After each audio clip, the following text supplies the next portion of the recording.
Hello friend, এসে গেছি ইতিহাস বিদ্যার্থী টিউটোরিয়াল চ্যানেলে।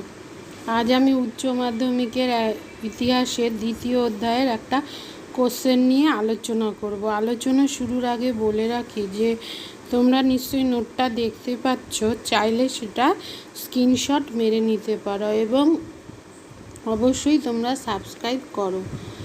কোশ্চেনটা হচ্ছে, ঔপনিবেশিক শাসন প্রতিষ্ঠার ফলাফল কী ছিল, আর উপনিবেশবাদ ও সাম্রাজ্যবাদের মধ্যে সম্পর্কগুলি আলোচনা করো। অর্থাৎ উপনিবেশবাদ ও সাম্রাজ্যবাদের মধ্যে সম্পর্ক এলে এর সাদৃশ্য এবং বৈসাদৃশ্যটা বলতে হবে, আবার পার্থক্য হলেও একই ব্যাপার। আচ্ছা, ঔপনিবেশিক শাসন প্রতিষ্ঠার ফলাফল।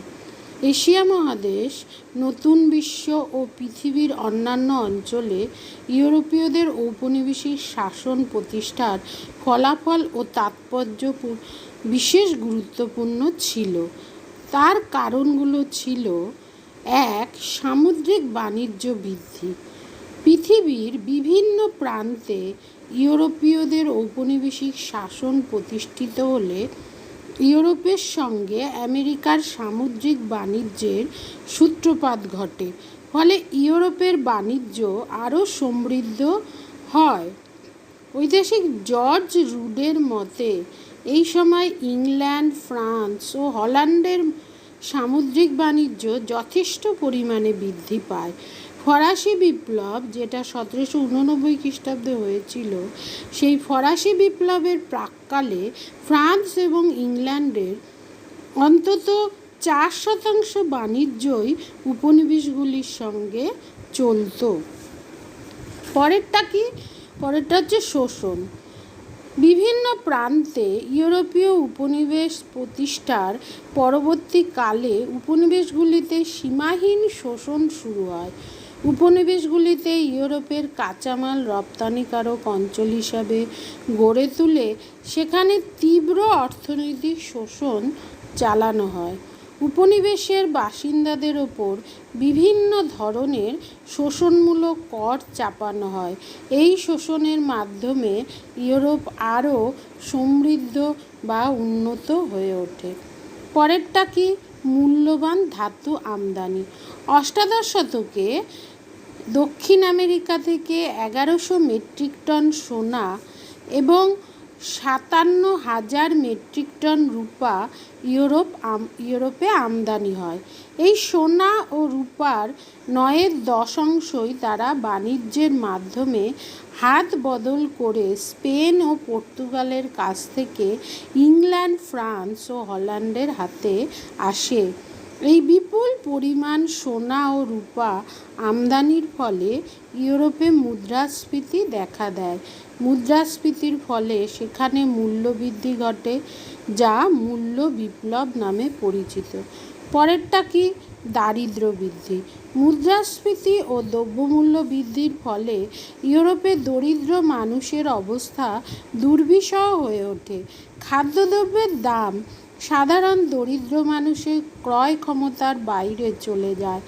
খাদ্যদ্রব্যের মূল্য যথেষ্ট বাড়লেও সেই তুলনায় মজুর বা শ্রমিকদের মজুরি বাড়েনি। ফলে ইউরোপে এক শ্রেণীর মানুষের হাতে বিপুল পরিমাণ অর্থ সঞ্চিত হলেও দরিদ্ররা আরও দরিদ্র হয়ে পড়ে। তারপরে পরেরটা কি? পুঁজিপতিদের উদ্যোগ। দক্ষিণ আমেরিকার সোনা ও রূপা সহ বিভিন্ন উপনিবেশ থেকে সম্পদ আমদানির ফলে ইউরোপের এক শ্রেণীর বণিকদের হাতে বিপুল পরিমাণ অর্থ সম্পদ জমা হয়। তারা তাদের উদ্বৃত্ত অর্থ সরকারকে ধার দিত এবং শিল্পে বিনিয়োগ করত। এইভাবে পুঁজিপতি বা ক্যাপিটালিস্ট শ্রেণীর উদ্ভব ঘটে। পরেরটা কি? শিল্পে অগ্রগতি। মূলধনের যোগান, উপনিবেশ থেকে কাঁচামাল আমদানি, উপনিবেশে পণ্য বিক্রির বাজারের প্রসার প্রভৃতির ফলে ইউরোপে শিল্পোৎপাদন ক্রমে বাড়তে থাকে। ইংল্যান্ডে শিল্পোৎপাদনের ক্ষেত্রে বিপ্লব ঘটে যায়। এই বিপ্লব ক্রমে ফ্রান্স, জার্মানি, হল্যান্ড প্রভৃতি দেশেও প্রসারিত হয়। সর্বাধিক অগ্রগতি হয় এই সময় বস্ত্র শিল্প, অর্থাৎ শিল্পের ক্ষেত্রে প্রচুর উন্নতি হয়। পরেরটা কি? বিশ্ব অর্থনীতির উদ্ভব। এশিয়া, আফ্রিকা ও আমেরিকায় ইউরোপীয়দের বিভিন্ন উপনিবেশ গড়ে উঠলে এইসব অঞ্চলে তাদের অর্থনীতির প্রসার ঘটে। এভাবে সপ্তদশ শতকে ইউরোপে বিশ্ব অর্থনীতির উদ্ভব ঘটে। তাহলে এগুলো হলো ঔপনিবেশিক শাসনের ফলে কি হয়েছিল।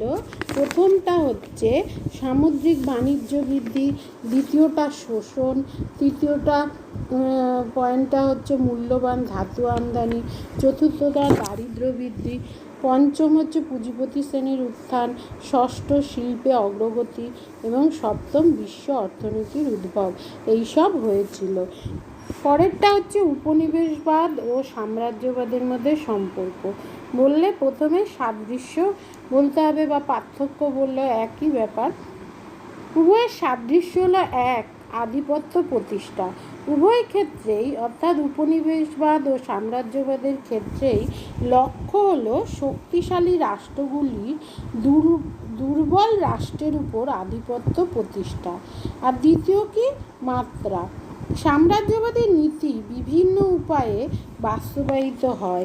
এর মধ্যে একটি উপায় হলো ঔপনিবেশিক আগ্রাসন, অর্থাৎ ঔপনিবেশিক আগ্রাসনের মাধ্যমেই সাম্রাজ্যবাদী নীতি বাস্তবায়িত হয়। সুতরাং দুটোর মাত্রাই এক এবং সমার্থক বলে মনে করা হয়। আর বৈসাদৃশ্য এগুলো হলো যেমন অর্থের ক্ষেত্রে উপনিবেশবাদ, এটা এসছে ল্যাটিন কলোনিয়া শব্দটি থেকে কলোনি বা উপনিবেশ শব্দটির উৎপত্তি হয়েছে, যার মূল অর্থ হলো মানব সমাজের একটি স্থানান্তরিত অংশ। আর সাম্রাজ্যবাদ ল্যাটিন ইম্পেরিয়াম শব্দটি থেকে ইম্পেরিয়ালিজম বা সাম্রাজ্যবাদ কথাটির উৎপত্তি হয়েছে, যার অর্থ হলো সামরিক কর্তৃত্ব। পরেরটা কি? সংজ্ঞার ক্ষেত্রে পার্থক্য। উপনিবেশবাদ বলতে বোঝায় দেশের সীমান্তের বাইরে কোনো রাষ্ট্রে বসতি স্থাপন অথবা রাষ্ট্র থেকে বিচ্ছিন্ন কোনো ভূখণ্ড, যে ভূখণ্ড উক্ত রাষ্ট্রের কাছে নির্দিষ্টভাবে আনুগত্য প্রকাশ করে। বর্তমানে দ্বিতীয় অর্থে উপনিবেশের ধারণা প্রকাশ করা হয়।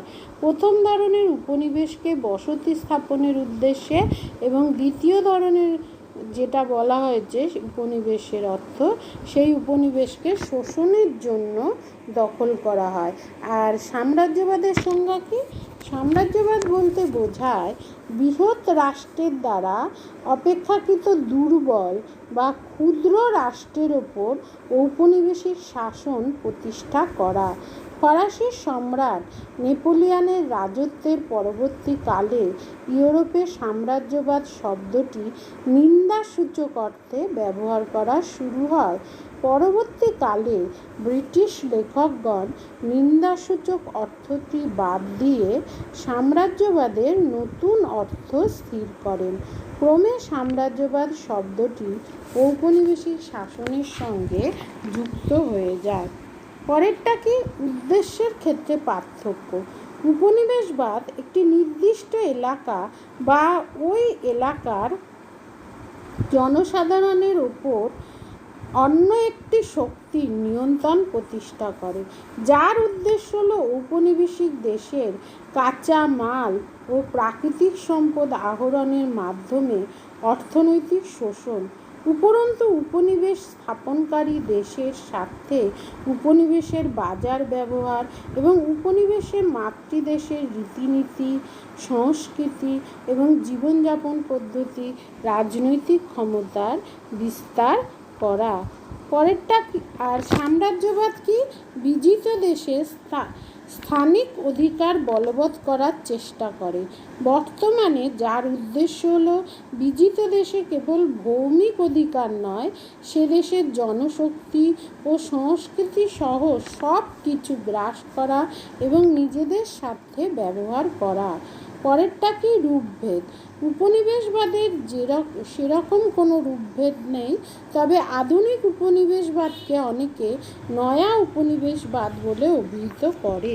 আর সাম্রাজ্যবাদ প্রকৃতিগত দিক দিয়ে বিভিন্ন ধরনের হতে পারে, যেমন অর্থনৈতিক সাম্রাজ্যবাদ, সামরিক সাম্রাজ্যবাদ, সাংস্কৃতিক সাম্রাজ্যবাদ প্রভৃতি।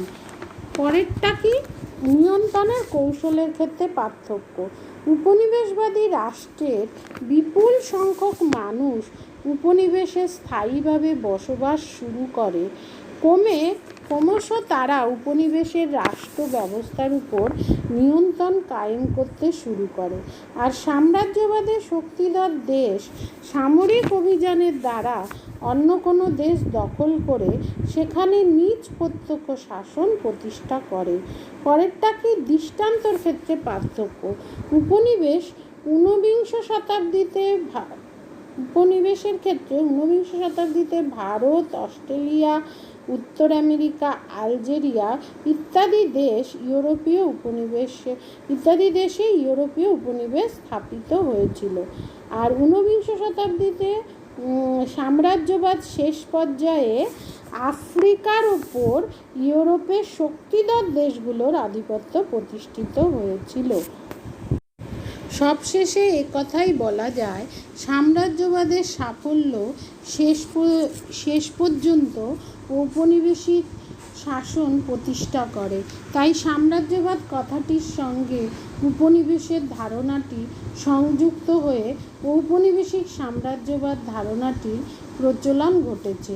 সাম্রাজ্যবাদের দ্বারা প্রত্যক্ষ বা পরোক্ষভাবে এক জনগোষ্ঠী কর্তৃক অন্য জনগোষ্ঠীর ওপর নিয়ন্ত্রণ কায়েম করার বিষয়টি জড়িত থাকে। তাহলে এই কোশ্চেনটা পারলে তোমরা পড়ো। আজ আসি, দেখা হচ্ছে পরবর্তী ভিডিওতে। Take care, bye. ভালো থেকো, সাবধানে থেকো এবং অবশ্যই সাবস্ক্রাইব করবে। ভালো লাগলে লাইক, শেয়ার, কমেন্ট করবে এবং নোটিফিকেশান বেলটা অন করে দিও, যাতে আমাদের ভিডিও আপলোড হলেই সবার প্রথম তোমাদের কাছে গিয়ে পৌঁছায়। তাহলে আসি, দেখা হচ্ছে পরবর্তী ভিডিওতে।